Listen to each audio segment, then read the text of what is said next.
Aujourd'hui, les touristes sont de plus en plus connectés pour préparer, consommer, mais aussi partager leurs vacances.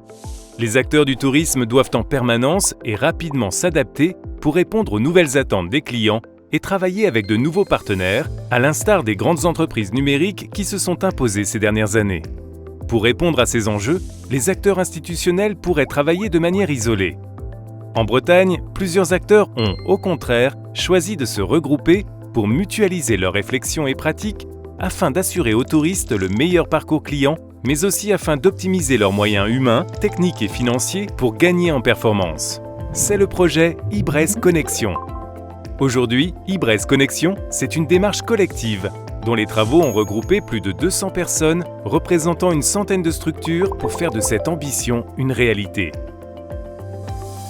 Les grands objectifs d'Ibrez Connexion. Le premier bénéfice de cette démarche est pour les touristes, à qui l'on pourra proposer de la cohérence et des services supplémentaires. Dans la préparation de leur séjour, en leur donnant des idées ou des informations pratiques pour leur réservation. Pendant leur séjour, en leur suggérant des activités à proximité du lieu où ils se trouvent ou adaptées à la météo par exemple. Et après leur séjour, en leur proposant des idées pour leur prochain séjour en Bretagne. L'objectif est ici de leur donner un accès à des informations fiables, disponibles à tout moment, sur tout support et avec la possibilité de réserver en ligne. Le second bénéfice d'Ibrez Connexion concerne les acteurs du tourisme public et privé.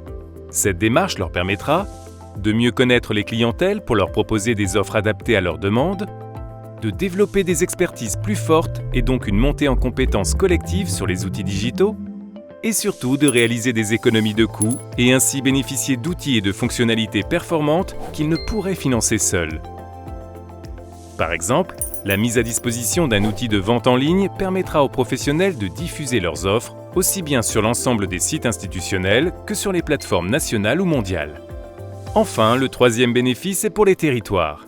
La démarche collective rendra possible une meilleure performance des outils et donc une visibilité accrue des différents territoires bretons sur le web.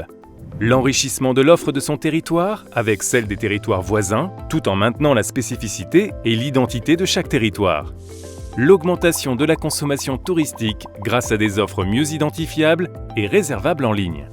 Une étude de faisabilité approfondie a permis d'évaluer toutes les solutions possibles pour répondre à ces enjeux. Nous sommes aujourd'hui arrivés à la formalisation d'un projet avec la définition d'un modèle technique, organisationnel et juridique qui répond à l'ambition collective et à toutes les attentes des touristes. Nous avons identifié les outils existants ou à créer, mais aussi les ressources humaines, compétences et formalités à réaliser. Pour que ce projet aboutisse, pour que tout le monde y gagne, il est maintenant nécessaire qu'une majorité d'entre vous s'engage et contribue. On compte sur vous.